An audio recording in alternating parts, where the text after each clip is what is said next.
The 100th episode of the Playconomics podcast, we discuss the fact that Sony's not at Gamescom, bad games running at 30 FPS, and finally, for once, the American justice system doing something right.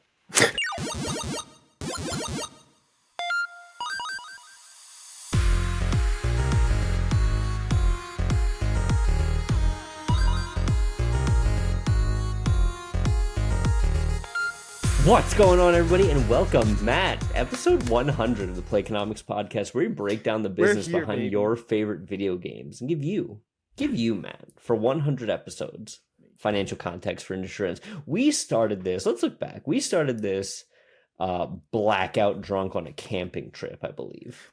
We did. We did. And now look at us. 100 episodes in, still loving every second of it. Marginally successful, deeply in debt, with a fan base of government employees who work for the IRS. Listen, I'm not in debt. I've been selling feet pics to the CPA and the actuary. I am in the green, Playconomics-wise. So, like, all right, so those are our G.I. Joe names, right? Like, we all have our, like, one-liner characters in our portfolio of people, right? Like, the CPA, the actuary. What are we? The hosts? Yeah.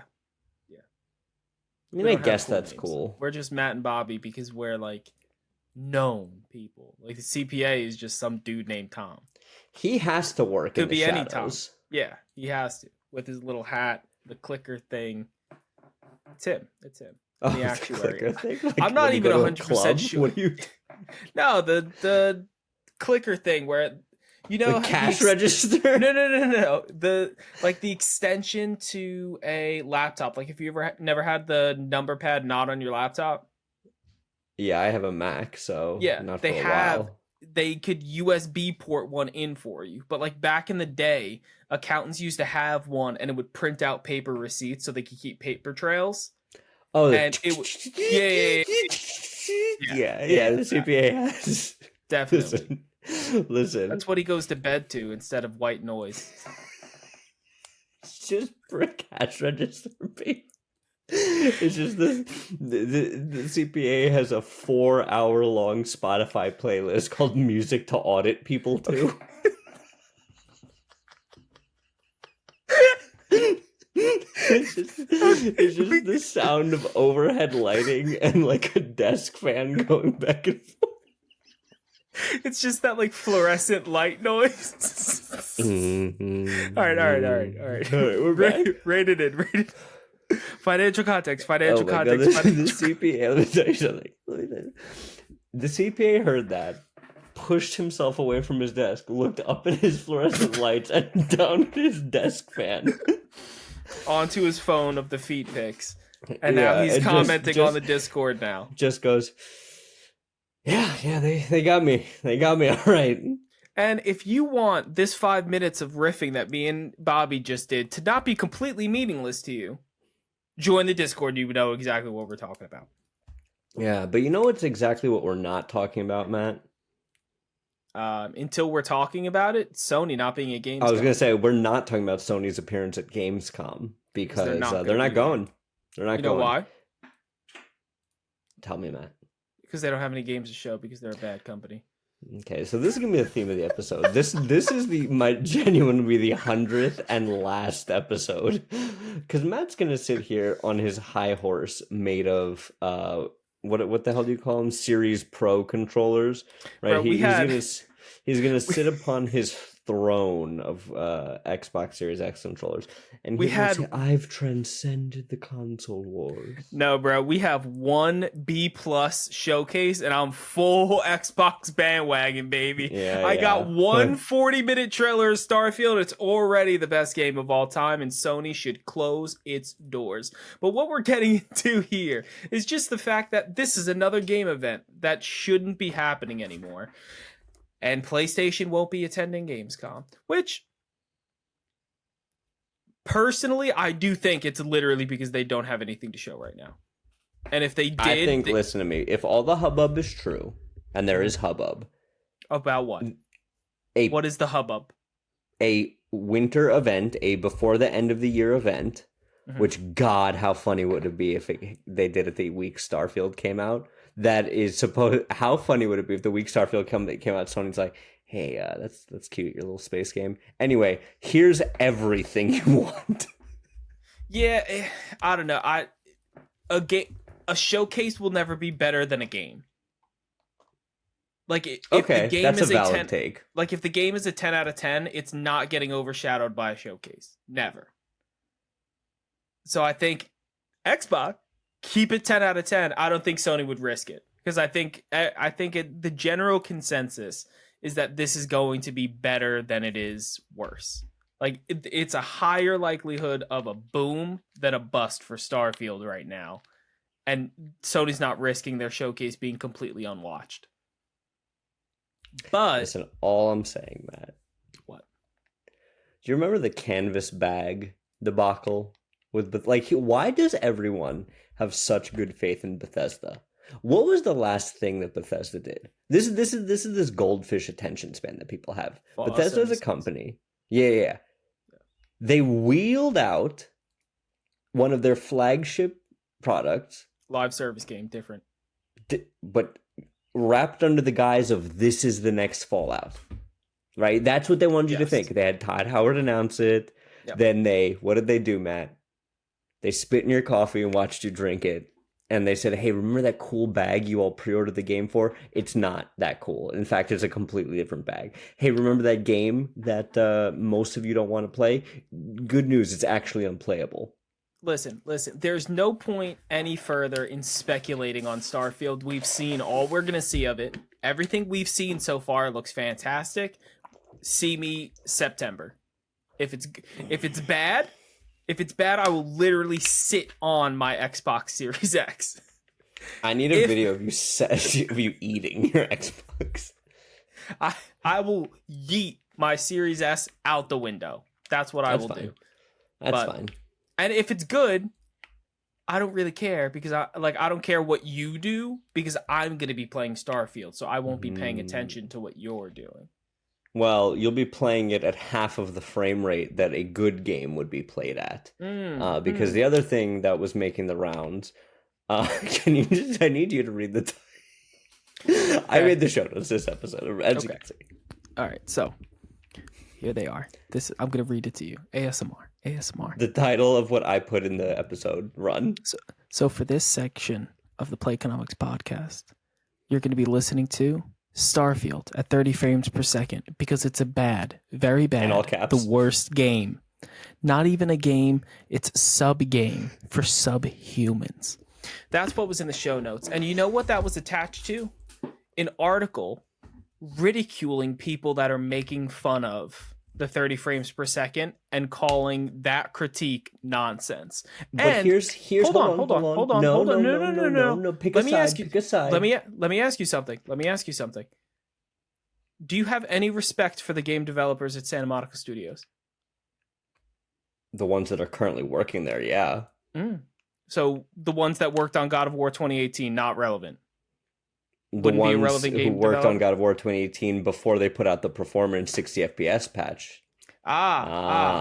So what you're saying is that at a studio that you hold to the highest regard, if one of their game developers was to come out and say, this is a stylistic choice because of the massive amount of content that is in this game, it would be unnecessary to put this at 60 frames per second, and any causes and it's just to prevent the game from not running well. You cannot put a game like this at 60 frames per second on current hardware, Xbox or PlayStation.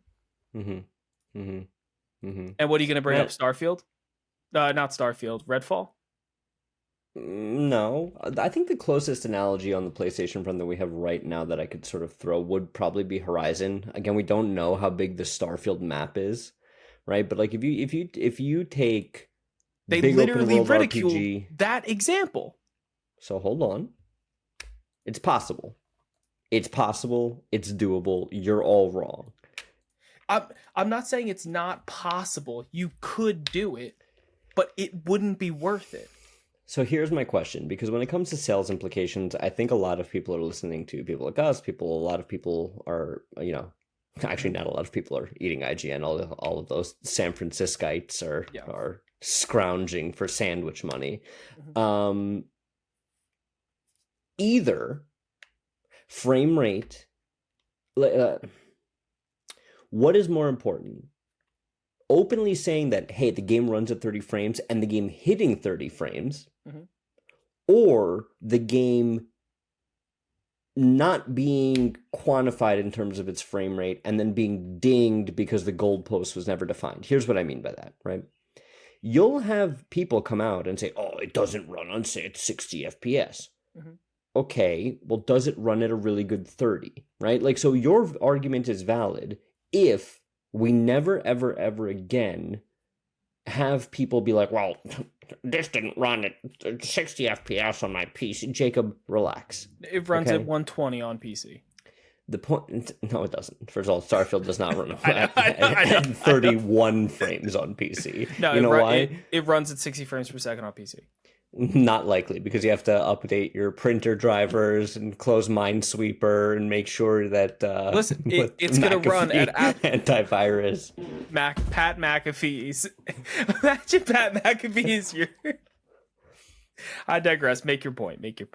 Anyway, all I'm saying is I've only recently become a frame rate snob after playing Soulsborne games at 60 and then trying to go back to Bloodborne, and it's a noticeable difference, right? And we'll talk about frame rate when we get to what we were playing, but like I played the Final Fantasy 16 demo in graphics mode, which locked it to 30. Oh. It looks fucking great. It takes you, like, it is a clear second of like, oh, this is slower, but like by minute 2, everything is relative. So either we never criticize frame rate or we always criticize frame rate. No. Because that's not what happens. And I get what you're saying. And you can either criticize frame rate or not criticize frame rate. The issue is people are only criticizing frame rate when it doesn't fit their narrative. If they want to say, like right now, people need some negative critique of Starfield.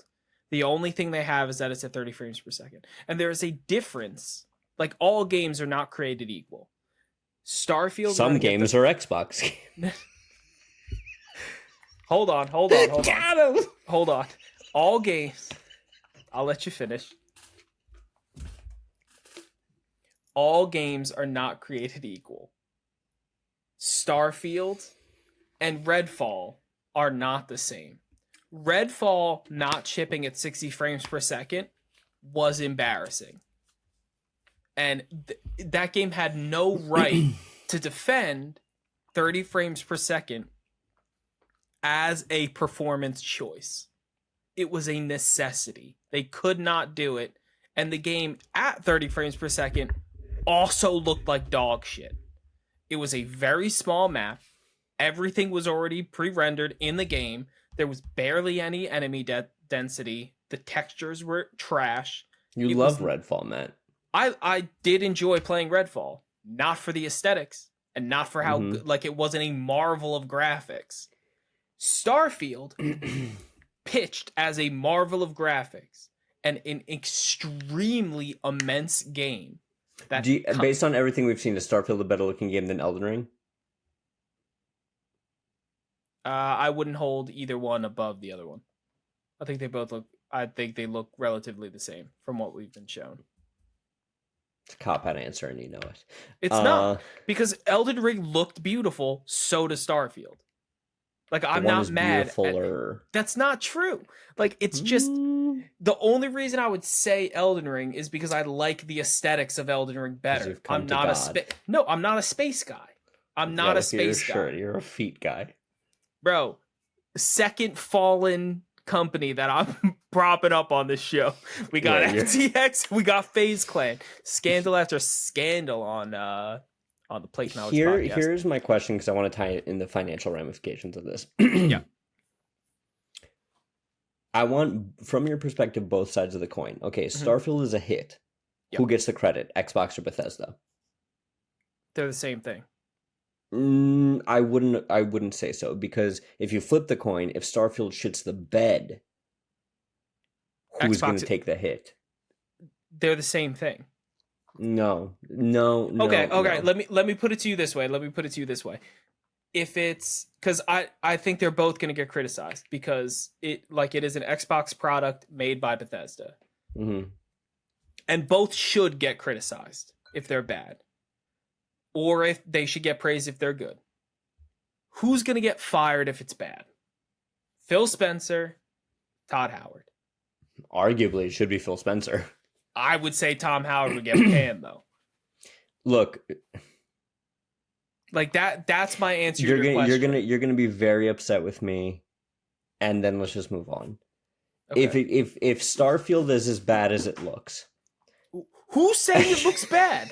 Me. No one on the internet is saying that. If this sub game that runs, I might as well rub sand in my eyes. It's equally as enjoyable. Okay, so if Starfield... No, here's my thing. Mm-hmm. As a visionary, Todd Howard is more important to a company org chart than Phil Spencer. Phil Spencer is a replaceable cog. He does nothing. That's fair. He produces nothing. But then he has no onus of the product. Correct. However, he is in the unfortunate position of sitting at the desk with the CEO tag on it. Okay. Or head of games, whatever the hell his silly. Yes. So here's and there is that shadowy man, Matt Booty, that Jam Pack Sam likes to bring up, right? Yeah. All right. He's hiding it under a desk someplace. Here's my thing on who should take the blame if this game is bad versus who should get the praise. I think in both cases, Bethesda gets the blame and Bethesda gets the praise. And here's why. They are physically responsible for making the product. Xbox houses that studio. So Xbox's job is to give them all of the resources, all of the time, everything they need to enact their product. And if Xbox did that, the game should be good as long as the talent is good. And that's why Bethesda will get all of the blame and all of the praise. Potentially rightfully so. Because at the end of the day, you guys made the game. Xbox oversaw it, but they didn't physically make the product. But again, they're all one thing. So I would say that Xbox is taking the hit and Xbox is getting the praise because anything said about Bethesda reflects Xbox. Interesting. So let me put it to you this way. If what's the next? Spider-Man 2. Spider-Man 2 flops. Who takes the blame?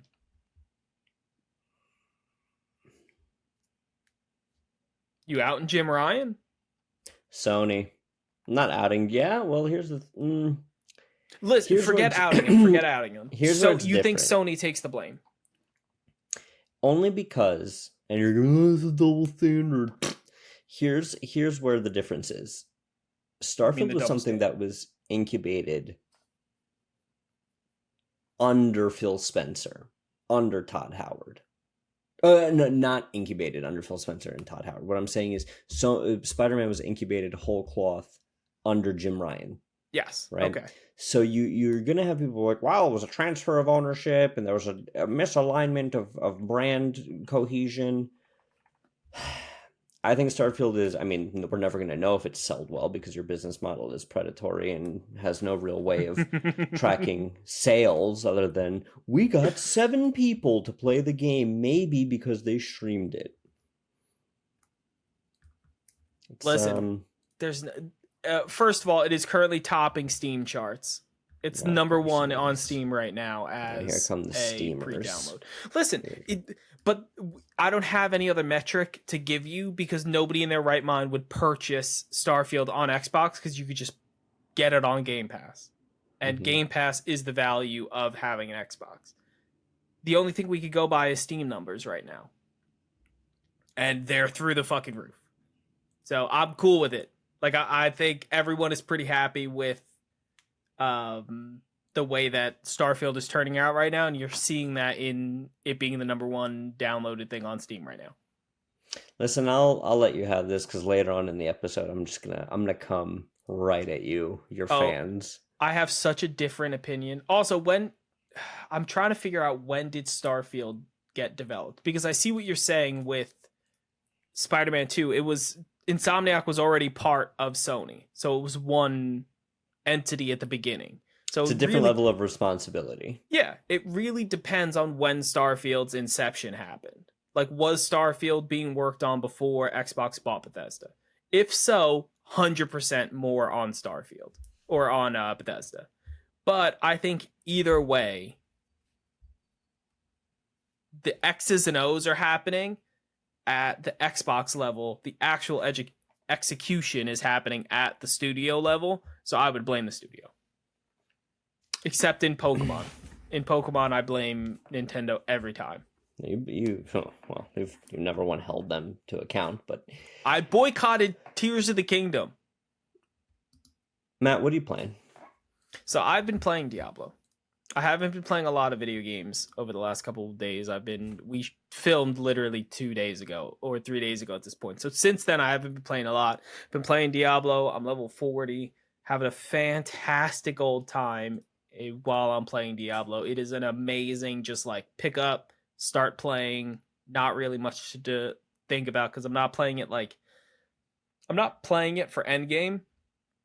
I'm playing just for the campaign because I have too many other games to play this summer and like for the next couple months, so I can't get into endgame. That game coming out next week. You better believe that. You better believe that.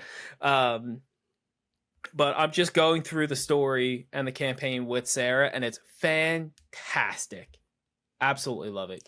You got your Gleep Glorps and your Glib Globs and your Zanknars all aligned in your... See, that sounds like a Ratchet and Clank thing. No, it doesn't. It does. It does. It's your Diablo thing. You know it, man. It sounds like Ratchet and Clank. Why don't you ask me what I've been playing, buddy? I don't care. What have you been playing? Yes, you do. Yes, you do. No, but I don't want you to spoil it because I'm not playing a stupid demo. I'm not a demo guy. I want to be able to sync.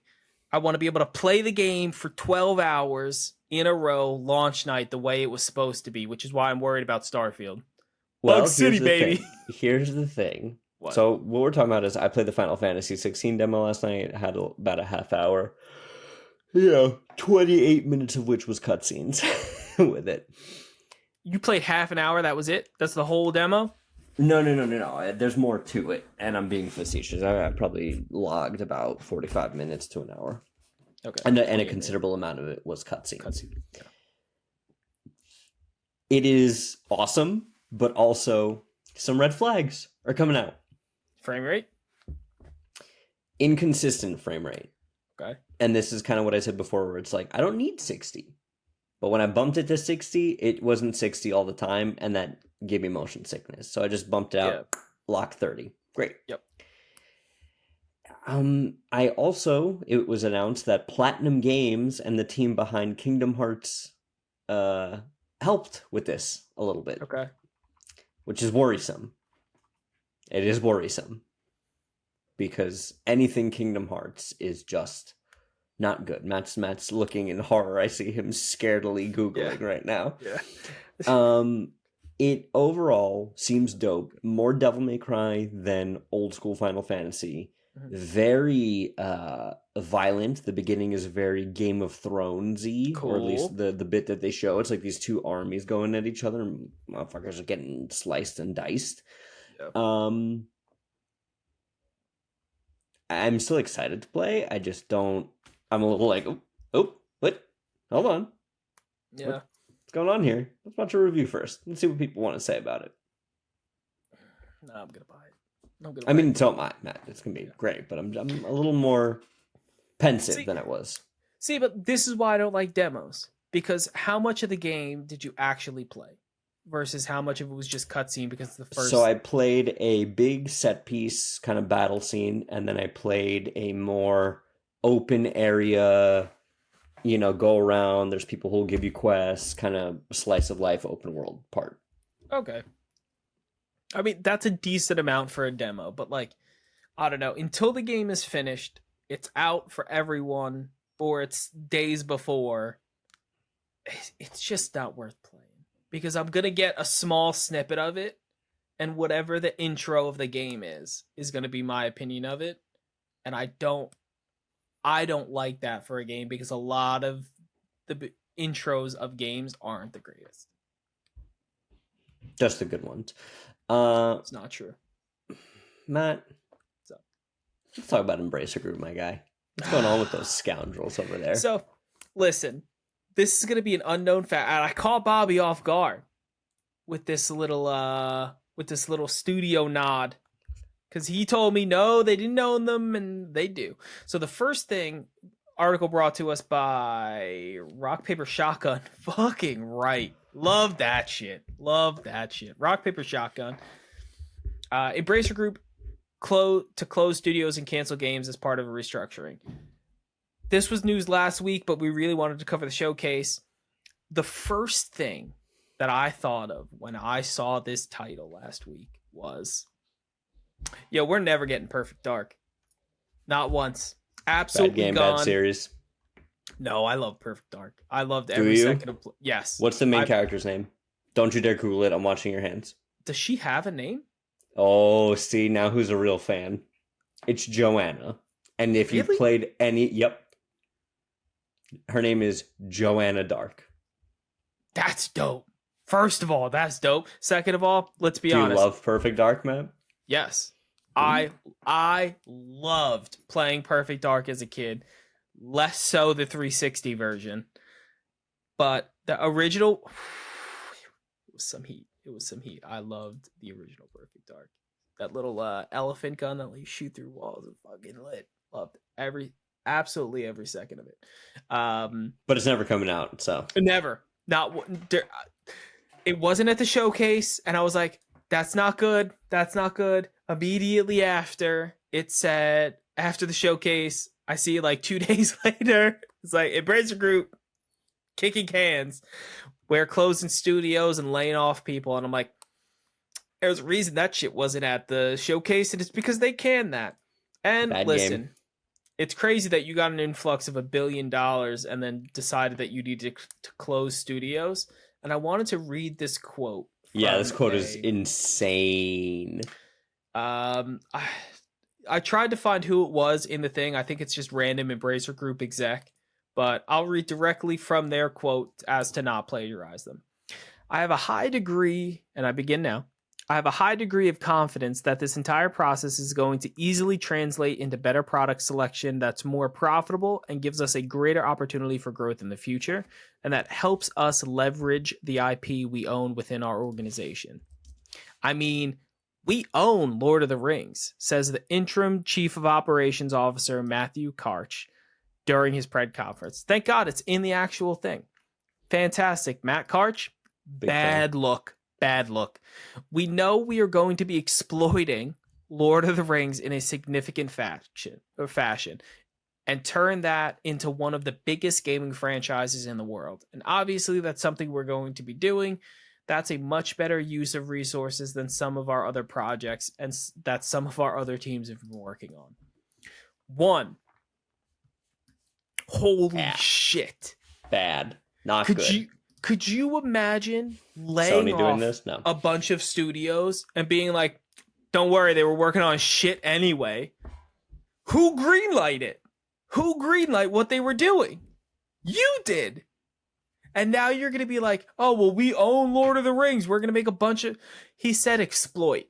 Just to be clear, the last Lord of the Rings game that came out was that Gollum game. That Lord of Ring Gollum. Which reviewed worse than Redfall.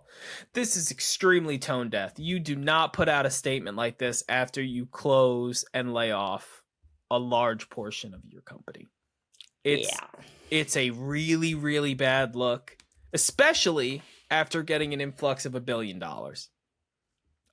Listen, I understand the first part of saying, hey, we're trying to shift focus into things that we know are profitable, because I've said it a million times on this podcast.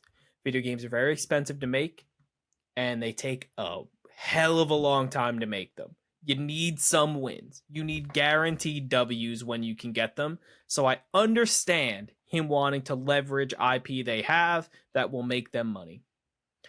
you can't blast all of the people you just fired. You can't do it. It's so a little bad. Tone deaf, huh? It's so bad. And what do you have in the works besides one potential Lord of the Rings game?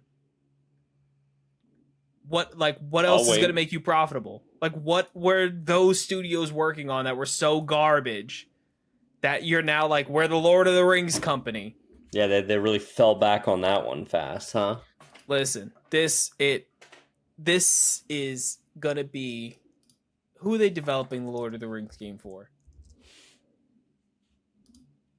It's not is it Amazon? No, they're so. I don't know. Amazon games suck, man. Listen, I'm really, really upset, not just at this comment, but Embracer Group as a whole. You took a bunch of Saudi money, you fired a bunch of studios, and now you're saying that you're going to exploit a beloved franchise, which, unless it's good, like, you don't get to just be like, it's a Lord of the Rings game, everyone's going to buy it. No one's buying Gollum. No one's buying the Lord of the Rings Gollum game. Nobody. So leave Gollum alone. Yeah, it's got to be good. It's got to be good, and I don't have any faith they're going to put out a good game. It's going to be a money grab game. Do you know what this smells like to me? An EA game. Well, listen, man, that Immortals of Avium EA game, people are seeming like they like that one. Oh, I did love that. I love that trailer. It's going to be microtransactioned. EA game. Sure. Listen. All I'm saying is this Lord of the Rings game is going to be a cash grab. I guarantee it drops at $150 for base game. Unfinished. So that is a bold and reckless thing to say. It's not. You know, it's not. You know what else is bold and reckless, Matt? I mean, that's not the transition I was going to go into my point. My thoughts are this. Embracer Group, we knew was ballooning like every other week. What were we talking about? Go back and listen. Oh, they bought another studio. He bought another studio. At a certain point, it's that TikTok noise of like, oh boy, another slice. Oh yeah, I think I'm good. Oh, too many. Yep. What did we think? What did they think was going to happen? Regardless of the amount of influxed monies here, at a certain point, your overhead becomes so high. Like, you're not going to like that I say, but it's like, this is not a dissimilar situation to what is happening with Xbox. It's like you have all these studios. Where are, like, at a certain point, the production behind them gets to be out of hand.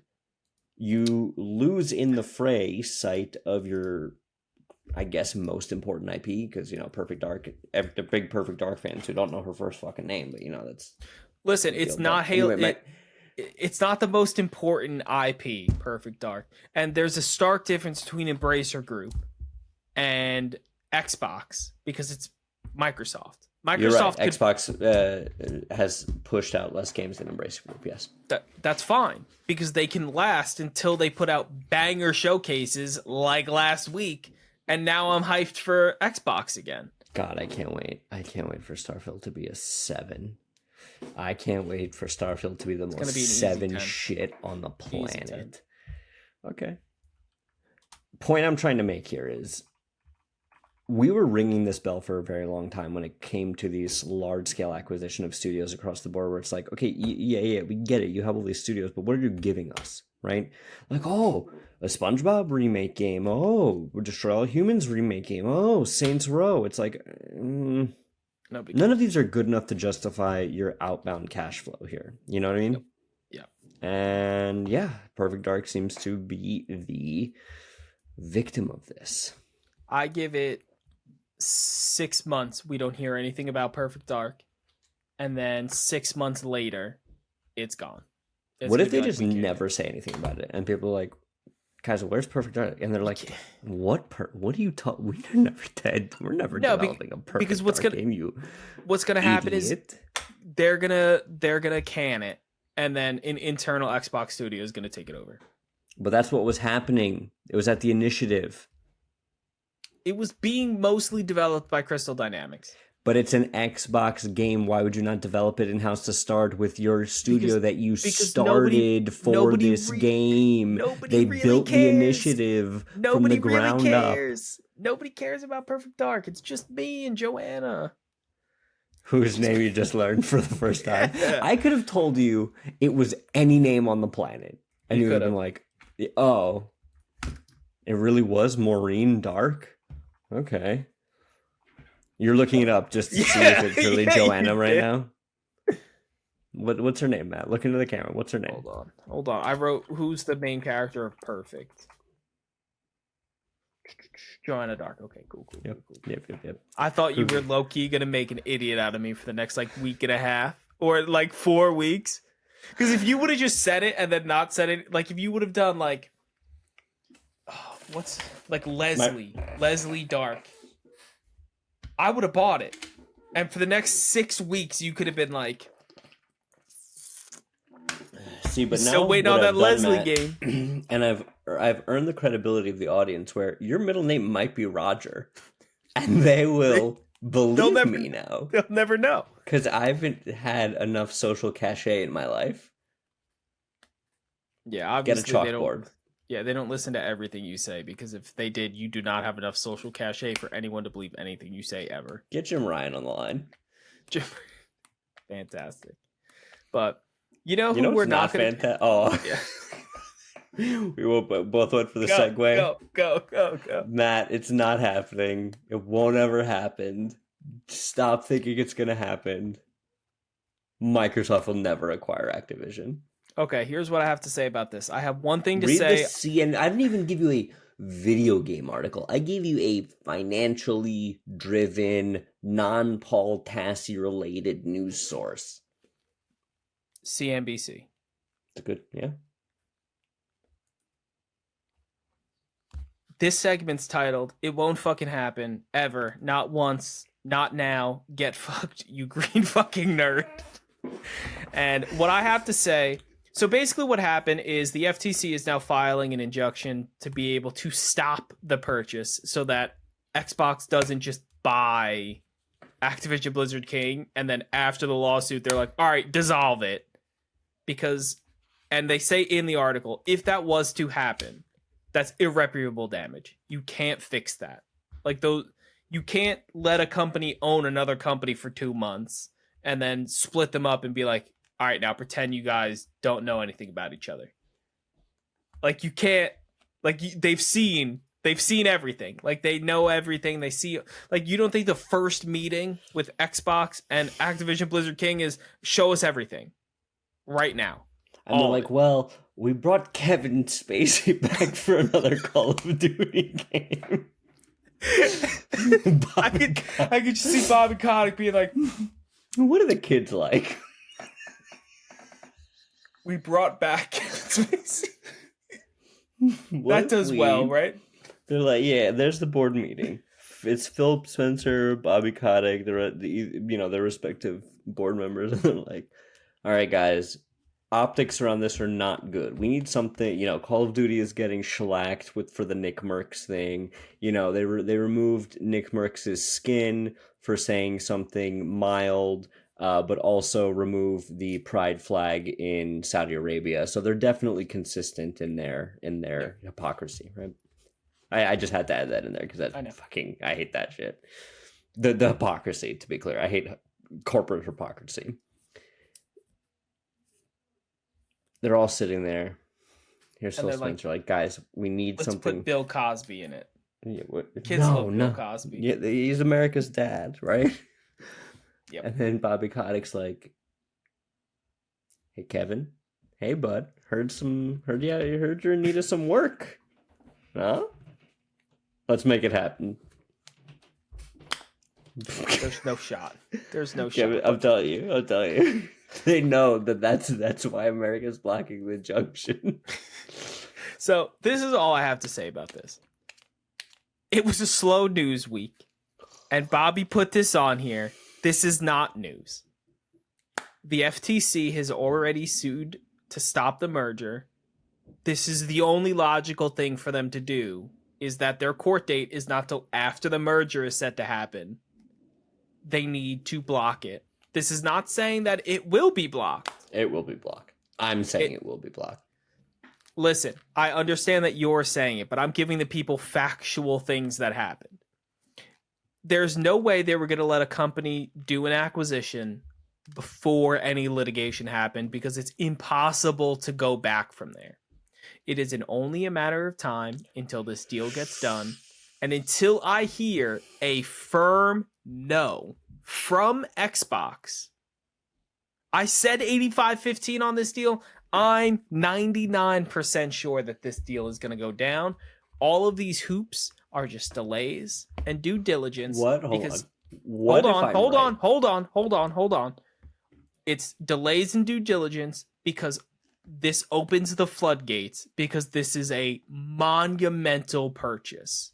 And the consolidation of video games will collapse in on itself as soon as this acquisition happens, because it sets the precedent that this is fine. What if you're right? I'm glad you asked, because I have a separate Matt's note document about what happens. Oh, Jesus. Here he comes with the secret Pentagon papers, everyone. He was hiding them in Biden's garage. Matt's got a Google Doc in Biden's garage. So I have on this document, what if Bobby says, what happens if this doesn't go through? Break glass in case of logic. So for the first time, and it's specifically because of the Xbox showcase that happened last week, I don't care. I do not give a shit. That's your silver bullet. I do not care if this deal goes through, because for the next year and a half, I'm eating good. We got Starfield, we got Fable, we got South of Midnight. Kevin Spacey back. We got Avowed, we got Hellblade 2, we got Towerborn, we got Clockwork Revolution, aka BioShock Infinite 2. And what do I personally have to gain from this transaction? I don't play Call of Duty. I play World of Warcraft on the computer. I don't like console. That's never happening. I wrote comp in my document, so I was gonna say comp. I don't play Overwatch. StarCraft is not my game. I don't really play any Activision Blizzard King products. What I will note is that I think outside of Call of Duty, because obviously everyone knows how good of an IP Call of Duty is to have, the biggest loss here for Xbox is Candy Crush and King as a studio. It's low touch, high profit, and it doesn't clutter an additional IP that you have to be working on and people want updates on. You develop the IP that you have in the works and you build on those IP, not add new ones. You don't need any more new ones. And that, my friends, is what a good showcase does. I went from a month and a half ago being on this podcast with Sam and us both saying, doesn't matter what Xbox has because they're going to buy Activision Blizzard King, to doesn't matter if the deal goes through because we got what we got at Xbox and I'm 100% here for it. Don't care about this deal anymore, but I want WoW on console. Question. Answer. Here's my shiny pin. Your balloon's gone. Starfield sucks and this deal doesn't go through? Yeah, I mean, we'll explore that. Yeah. I will jump out the window. But what these glorious, life-changing, borderline religious experience games that you're talking about that are Xbox first party, if they've made you not care about the Activision Blizzard deal and they're that good, why buy Activision Blizzard, Matthew? That's an Xbox choice. That's not a me choice. I still think they're buying it mostly for King. I think they're Phil Spencer said that he wants. Then why not acquiesce to breaking up the studios and just buy King? Because you could have it all. Why only buy King if you could have it all? Like, I'm not. Listen, it's not like Call of Duty isn't fucking Call of Duty. Well, it's still Call of Duty. I still want it. Especially once again. Nobody wants Kevin Spacey. Nobody is gonna ask him. I remember when that happened, when he was announced for that to be the bad guy in that game. And it was cool. I was like, oh, this is when House of Cards was like really popping off. Yeah. I was like, oh, video games are real now. Yeah. And then the dude from Breaking Bad got into Far Cry, and that was just another too little, too late.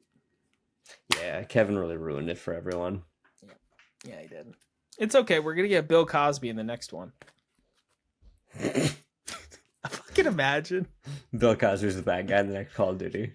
Bobby Kotick's just like, listen, why do you think we had the suite? Like, why do you think we had the Cosby suite? It was R&D. It was to pitch him Call of Duty. But yeah, I think Bill's not going through. Starfield's going to tank. I don't think it's going to tank. I don't think Starfield will be anything less than a 7 and nothing more than an 8.5. I'm giving it between a 9 and a 10. I think you've been drinking heavily. It's Friday. You've been drinking all afternoon. I know you. It's just not what happened. I've just been providing these people with financial context for industry trends, and I'm going to let you know right now, all of the trends and financial context point to Starfield being an absolute banger. If you like what you heard, especially Matt's delusions, and want to hear more, leave us a good review on Apple Podcasts, Spotify, where you consume this podcast content. Like us on YouTube. Subscribe there as well. Follow us on Instagram and TikTok. And until next time. And Happy for gaming. 100,000... God damn it. God. What? We you were stopped. So close. You always yell at me for missing the mark. Pause. Happy 100 episodes, everybody. Just roll the credits. And remember, happy gaming, everybody.